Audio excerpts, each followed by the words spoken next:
Top quality और consistent performance के लिए सिर्फ सिल्वर पंप नाम याद रखना।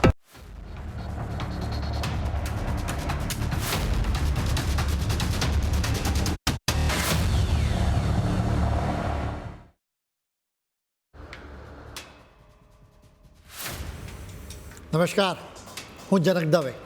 ફૂલ સ્ટોપ ન્યૂઝ એનાલિસિસ પ્રોગ્રામમાં આપનું સ્વાગત છે.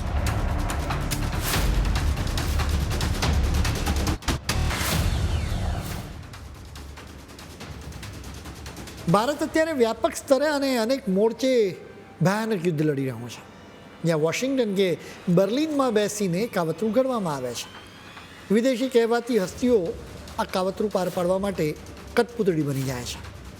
પાકિસ્તાનીઓ અને સાથે ખાલિસ્તાનીઓ આ કાવતરાને પાર પાડવા મુખ્ય ભૂમિકા ભજવે છે. વિદેશોમાંથી રૂપિયા ભારતમાં ઠલવાય એના માટે ભારતની સંસ્થાઓ અને કંપનીઓનો ઉપયોગ કરવામાં આવે છે. આ સમગ્ર કાવતરામાં નિર્દોષ લોકો હાથો બની રહ્યા છે. વધુ એક વખત આ વૈશ્વિક કાવતરાની ગંધ આવી રહી છે. દિલ્હીમાં તાજેતરમાં કોકરોચ જનતા પાર્ટીના નામે જે આંદોલન કરવામાં આવ્યું હતું ત્યારે અમે શરૂઆતથી જ કહેતા હતા કે આ આંદોલનનું સુકાન વિદેશી તાકાતોના હાથમાં છે અને ધીરે ધીરે કરીને આ વાતના સમર્થનમાં અનેક પુરાવાઓ પણ હવે મળવા લાગ્યા છે. જે લોકો 2020માં ખેડૂતોનું આંદોલન ચલાવી રહ્યા હતા એ જ લોકોએ આ વખતે વિદ્યાર્થીઓના ખભે બંદૂક મૂકીને અભિયાન પાર પાડ્યું હોવાની શંકા જઈ રહી છે. આ બધા વચ્ચે એક વાત ઉડીને આંખે વળગે છે. આ વાત એ છે કે ભારતમાં જો કોઈ પણ આંદોલન ચાલે એમાં ક્યાંક ને ક્યાંક એક વિદેશી હસ્તી સપોર્ટ આપવા મેદાનમાં જરૂર ઉતરી આવે. એનું નામ છે ગ્રેટા થનબર્ગ. તે પોતાની જાતને પર્યાવરણવાદી ગણાવી રહી છે, પરંતુ બીજા દેશોનું પર્યાવરણ એટલે કે આખું માહોલ જ ખરાબ કરવાની તેની આદત રહી હોવાનો આરોપ છે. એવો પણ આરોપ મૂકવામાં આવે છે કે અમેરિકા અને યુરોપના સ્વાર્થી અને પાવરફુલ નેટવર્ક એવા ડીપ સ્ટેટના હાથની તે કઠપૂતળી છે.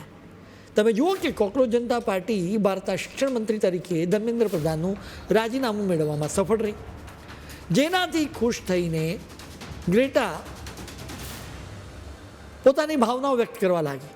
તેણે કહ્યું કે ભારતીય વિદ્યાર્થીઓએ આપણા બધાના ગૌરવને લાગણી અપાવી છે. તેમણે આપણને એક આશા આપી છે. સવાલ એ છે શેના માટે આશા જાગી હોવાનું ગ્રેટા કહી રહી છે? કદાચ તે પીએમ મોદીની સરકારને ઉથલાવી દેવાની આશા રાખી રહી હતી. અમે કંઈ અમસ્તા જ આ વાત કહેતા નથી. તે વારંવાર એવા પોસ્ટરો લઈને ફરે છે જેમાં લખવામાં આવ્યું હોય છે કે પીએમ મોદી રાજીનામું આપે. ગ્રેટા થનબર્ગ પાકિસ્તાન પ્રેમી હોવાની વાત અવારનવાર સામે આવતી રહી છે. હવે પીએમ મોદીને હટાવવા માટે ભારતના ડાબેરીઓ, અમેરિકાના ધનાઢ્યો, પાકિસ્તાનીઓ, ખાલિસ્તાનીઓ અને ઇસ્લામિક લોબીના લોકો એકસાથે આવ્યા હોય એમ જણાય.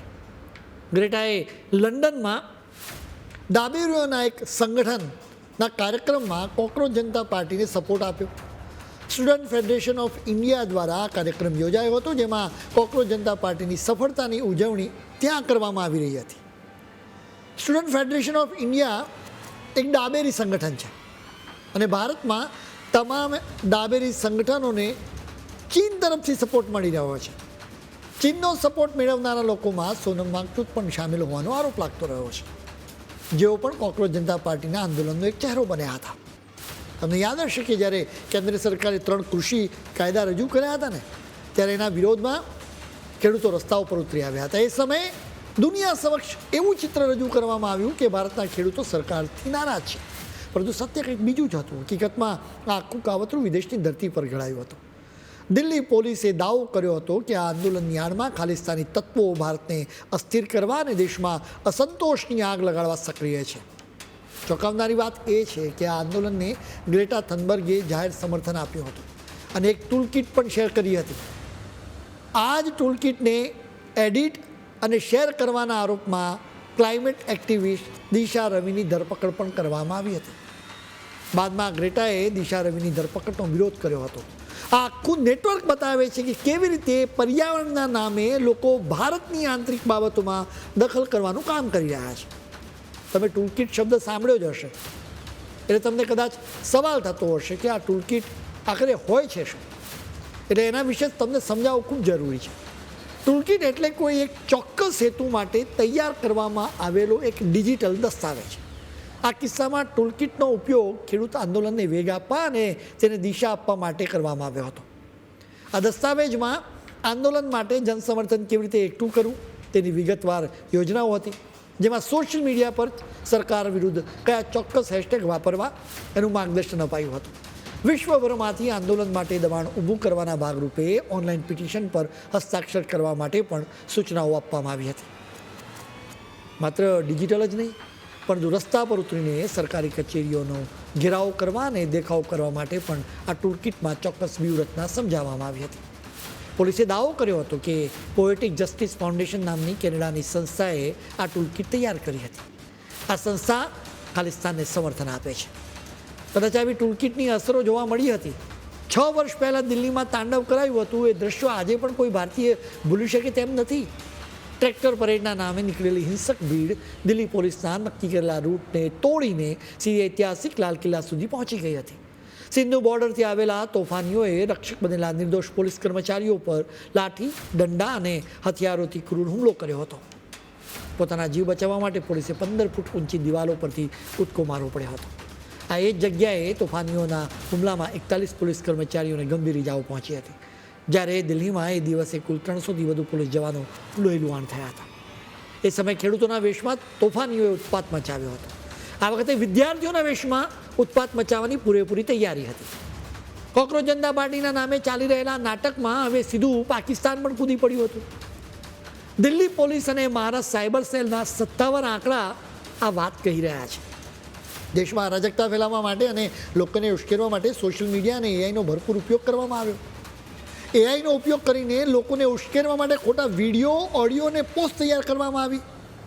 દિલ્હી પોલીસે કહ્યું કે પાકિસ્તાન સાથે જોડાયેલા 400થી વધુ સોશિયલ મીડિયા હેન્ડલ્સને તાત્કાલિક અસરથી બ્લોક કરી દેવામાં આવ્યા, જેના પરથી આ આંદોલનના નામે ખોટી વાતો ફેલાવવામાં આવી હતી. મહારાષ્ટ્ર સાયબર સેલે પણ 429 જેટલા શંકાસ્પદ એકાઉન્ટ્સ અને પોસ્ટ પર સર્જિકલ સ્ટ્રાઇક કરી છે. આ વિદેશી આંકડાઓ ખાસ કરીને પાકિસ્તાન, મલેશિયા અને પશ્ચિમ એશિયાના કેટલાક દેશોમાં બેસીને ભારતને નેપાળ, બાંગ્લાદેશ અને શ્રીલંકા જેવી સ્થિતિમાં ધકેલવાનું બહુ મોટું ષડયંત્ર રચી રહ્યા હતા. આ લોકો કેન્દ્રીય મંત્રીઓના અવાજ અને ચહેરાની નકલ કરીને ખોટા ઓડિયો અને વિડીયો બનાવડાવતા હતા, જેમાં લોકો સરકાર સામે ઉશ્કેરાય એવી વાતો કહેવામાં આવી હતી. ટૂંકમાં એકાઉન્ટ્સ દ્વારા દેશમાં અરાજકતા અને શાંતિ સર્જવાનું મોટું કાવતરું પાર પાડવામાં આવતું હતું. હવે વિદ્યાર્થીઓને ઉશ્કેરવા માટે પાકિસ્તાન તરફથી વિડીયો બનાવી અને તૈયાર કરવામાં આવ્યા હતા, જેમાં કહેવામાં આવ્યું હતું કે પોલીસ જંતર મંતર પર વિદ્યાર્થીઓ પર તૂટી પડવાની છે. પોલીસ તપાસમાં સામે આવ્યું છે કે આ જ પાકિસ્તાની નેટવર્ક ઓપરેશન સિંદૂર વખતે પણ ખૂબ જ એક્ટિવ હતું. એક વાત તમે સમજી લો કે ભારત વિરોધી આ શક્તિઓ આપણા દેશની શાંતિ અને સમૃદ્ધિ છીનવી લેવા માંગે છે. આપણે તેમને કોઈ પણ સંજોગોમાં સફળ થવા દેવાના નથી. અત્યારે એક હાઇબ્રિડ વોર ચાલી રહ્યું છે, જ્યાં બોમ્બ અને ટેન્ક વગર માત્ર સ્માર્ટફોન, વિદેશી મેસેજ એપ્સ અને વિદેશી ટૂલકીટ દ્વારા ભારતને શાંતિનો ભંગ કરવાનો પ્રયાસ કરાઈ રહ્યો છે. દિલ્હીના રસ્તાઓ પર શાંતિનો માહોલ છે, પરંતુ બીજી બાજુ દેશની સંસદમાં મંગળવારે પણ ભારે તોફાન આવ્યું. લોકસભામાં બપોરે 2 વાગ્યાથી પેપર લીકને રોકવા માટેની જાહેર પરીક્ષા ગેરરીતિ અટકાવવા સુધારા બિલ પર ચર્ચા શરૂ થઈ હતી. ઇન્ડિયા ગઠબંધને વિદ્યાર્થીઓની સમસ્યાઓને લઈને સરકારને ઘેરવાની કોશિશ કરી. તેઓ દેશના વિદ્યાર્થીઓની ભલા માટે સારી સિસ્ટમ ઊભી કરવા માટે સરકાર સામે કામ કરવાની તક ગુમાવી રહ્યા છે. મૂળ વાત એ છે કે હંગામાનું કોઈ પરિણામ આવવાનું નથી, નક્કર પગલાં લેવા જોઈએ. આખરે પેપર લીકને રોકવા માટે દેશમાં ગંભીર પ્રયત્નો કરવામાં આવી રહ્યા હોવાનું લાગી રહ્યું છે. ઇન્ડિયા ગઠબંધનના પક્ષો એમાં કોઈ કચાશ રહી ગઈ હોય તો જવાબદાર વિપક્ષ તરીકે ધ્યાન દોરી શકે છે, પરંતુ આ બિલને રોકીને તેઓ વિદ્યાર્થીઓનું જ હિત કરી રહ્યા છે. અત્યારે તો દિલ્હીમાં વિરોધ પ્રદર્શનનું ભૂત શમી ગયું છે. જોકે વિદેશી તાકાતોના લીધે આ ભૂત ફરી ધૂણે એવી પૂરી સંભાવનાઓ છે. એટલા માટે જ તમારે સતર્ક રહેવું જોઈએ.